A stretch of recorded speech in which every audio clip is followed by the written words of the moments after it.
Welcome back everyone to this YouTube videos. So I'm gonna continue where I kind of left off, or where we left off the last video. I kind of showed you some of the basics, how to place a graph down and how to navigate around these windows. Okay, so some of these things may be a little bit fast, because I'm introducing a lot of things. I did not go to the basics of arrays, addition, subtraction, variables, whatever.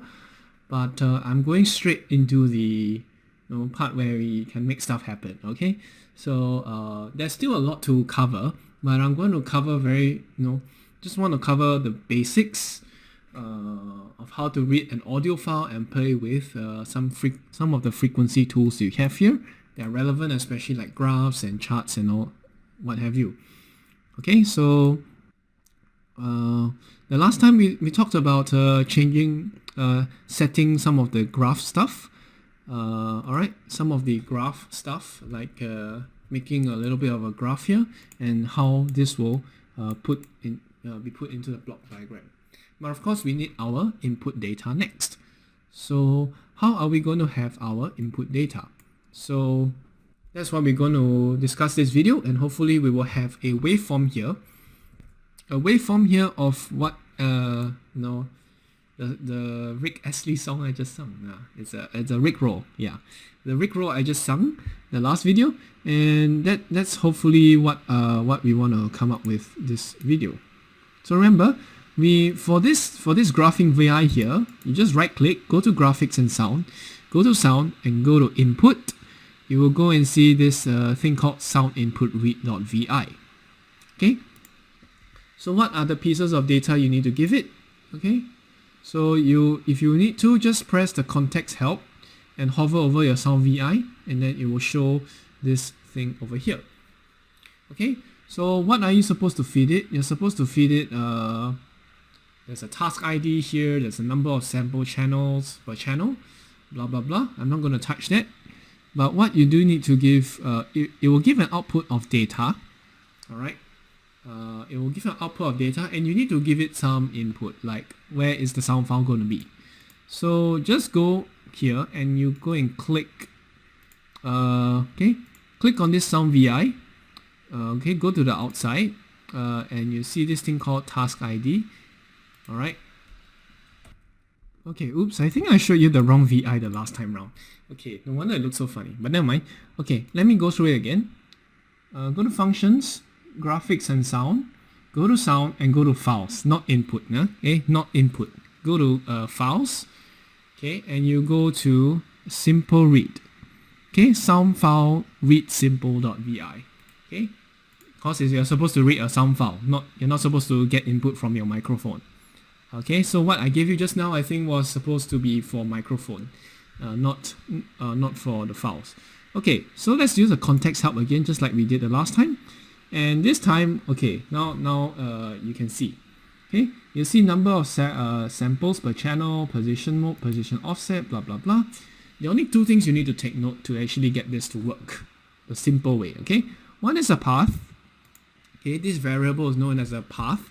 You will tell LabVIEW where is your sound file, and then the output will be data from that sound file. Okay, so it's a pretty simple way, and this is how most LabVIEW these little boxes work. They call them VIs, virtual instruments, but I mean what you're designing here is a VI, but they are VIs. There are like little programs within each of these VIs pre-configured for you. So they call them VIs as well, because if you click on this, and you can actually go in and show all the stuff inside this VI itself. Okay, if you double click, you will see this. If you double click this VI, you will see this whole front panel here. Alright, just like you have a front panel here, so this is actually a VI within your VI. It's like Inception stuff there. If you click Ctrl E, you will see all this, another simple block diagram here, which will show you all of the necessary data within your sound file simple read VI. So this is how you would do your thing. Okay, so this is how your sound VI works. Okay, again, if you do this, okay, you can't quite double click this one. This one's a bit different, but at least for this VI, it works like that. Okay, so how can you put in path data? So, okay, if you hover over this sound VI, simple sound VI, okay, again, I showed you if you double click, you will see a completely new VI or virtual instrument there. Alright, so that's why it's called VI. Hover over it, and then you will see all these little funny thingies jutting out. Okay, go when you see all these little funny things jutting out. Okay, go to the path. Go to the one that says path. You will be able to see this little flag or little bit of text that tells you, okay, what each string is supposed to do. Okay, go to the one saying path. Okay, right click, and then there are three options for you at this top. So focus on the top three options. One says create constant, the other says create control, the other one says create indicator. So what does each of these do? So I will tell you about create constant and create control first. So if you have something called create constant, okay, you will be able to see that, okay, I have a file, I have a kind of a box here which I can enter some text. So this is one way of inputting your data. You enter a string of text, and then you tell LabVIEW manually where your sound file is, where your path is. Now, I don't really want to do it that way. Okay, so I'll just delete. So I just drag this whole thing. I drag a box over all these lines, and I press the delete button, and then I'll clean it all up. So if I want to do it in a more elegant way, I will use this thing called create control. Because this create control, you will have this path box here, and what you notice inside your front panel, you will see this little input directory saying path. And what's more convenient, you have this open folder here, which you can just click, and then you will be able to see, alright, I'm able to go to my file directories and slowly search for my file. And this is a much better way of doing things. So I'll go to my GitHub, and then I will put this audio sample 2, and that will be my file over there. Now, can I try putting the data straight to the graph? Okay.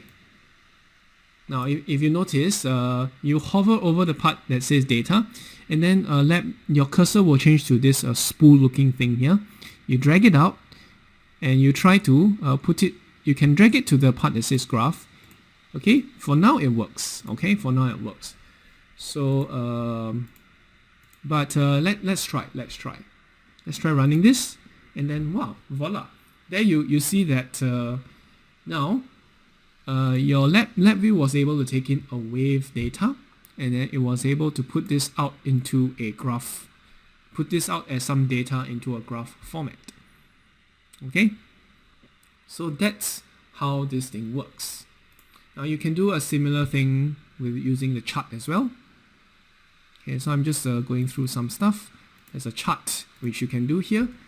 Now you can also try dragging it. Now you see, you can go to this line here, and you can drag it. Okay, you can drag this to the chart as well. All right, and then what you do after that, to make this graph appear, press the run button either here or inside the block diagram. Either is fine.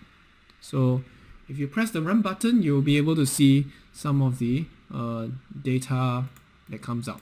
So you can use either chart or graph in this case, because there's no like real-time data coming out. But yeah, that's basically how you get rough waveforms to go from a sound file to go into your LabVIEW charts or diagrams. Okay, so this is me like singing and playing for 15 seconds, Rickrolling, yeah. But that's basically how this works. Okay.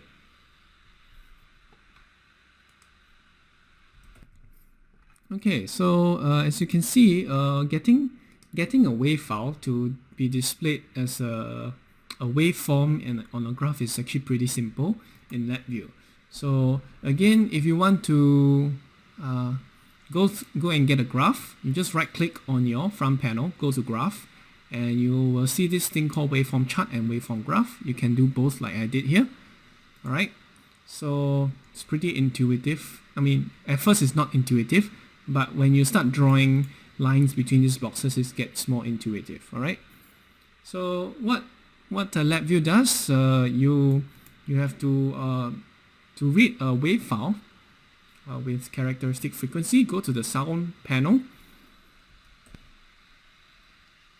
and then go to files, and then you'll see something called simple read file. Of course, you have a simple write file as well. You can do that, no problem, but it's another video for another time.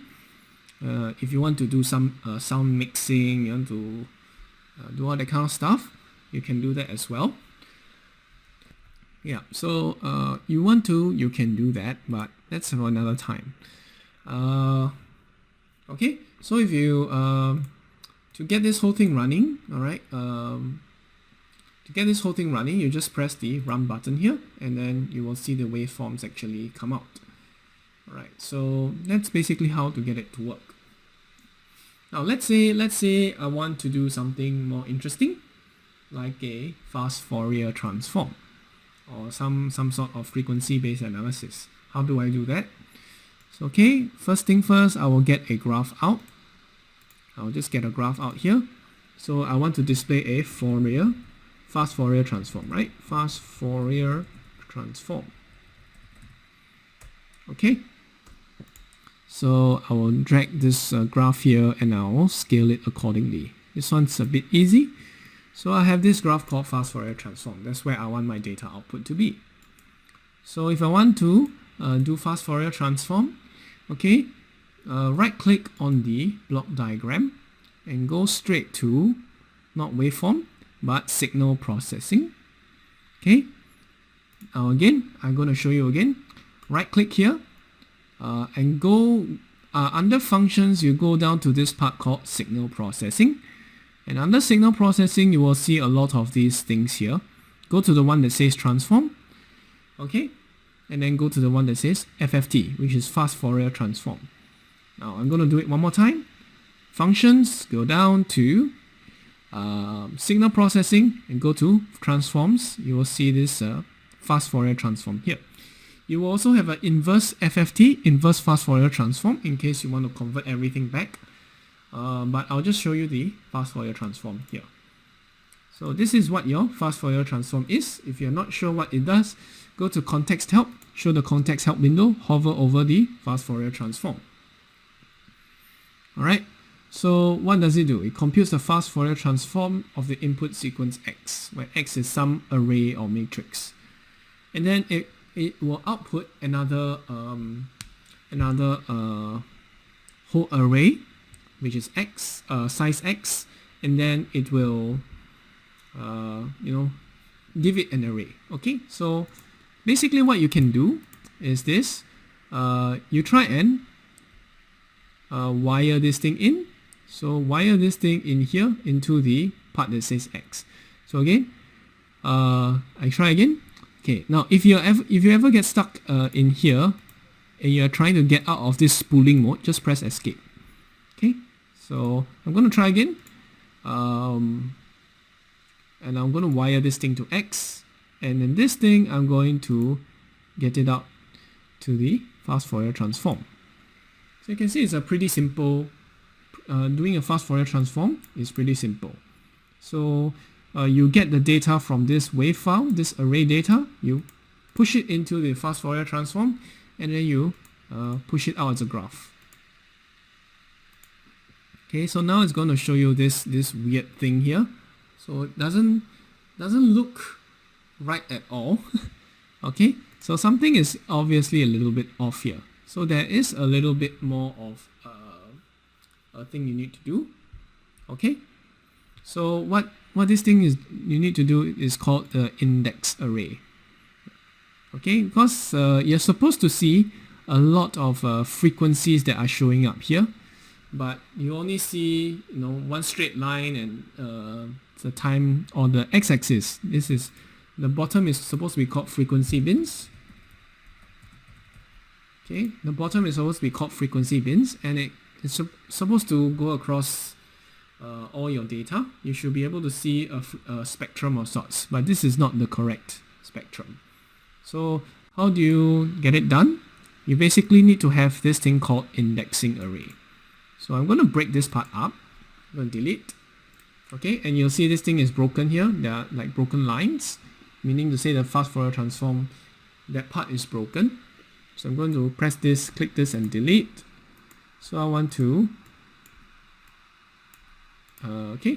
introduce you to this thing called a what do you call that?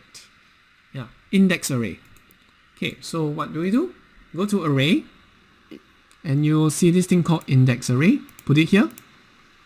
Okay, so it will need some data. You need some data from here. I'll get it from the Wav file, and after that I will wire it to the Fast Fourier Transform, and let's see what happens. Okay, so now you will see that this Fast Fourier Transform is able to show you amplitude versus all the frequency bins. Now if you're not sure, do go and look at the website. Okay, this is for index array function. I'll put this in the description below, and this is what the arrays and classes are about. And okay, Fast Fourier Transform lab view. Okay, so this is here. Okay, where is this?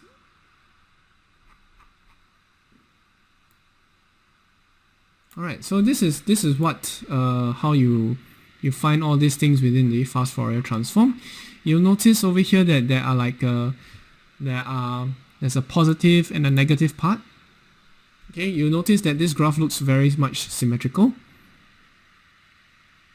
This graph looks very much symmetrical because you know, in your sine wave, or it's called sine waves, they're going to be, you look at this waveform, they're going to be amplitudes that are positive and amplitudes that are negative, right? So since it's oscillating, you actually see frequencies for the positive side, positive part on the left hand side, and for the negative part on the right hand side. So you actually see a mirror image of this frequency bins. So it's amplitude versus frequency bins, alright? So this is how you basically get Fast Fourier Transform working. So just a reminder, in case you've forgotten, to get the Fourier Transform, Fast Fourier Transform, go to Signal Processing. When you right click in the block VI diagram, go to this part that says Transforms. Go to that part and say FFT. So that is what you need.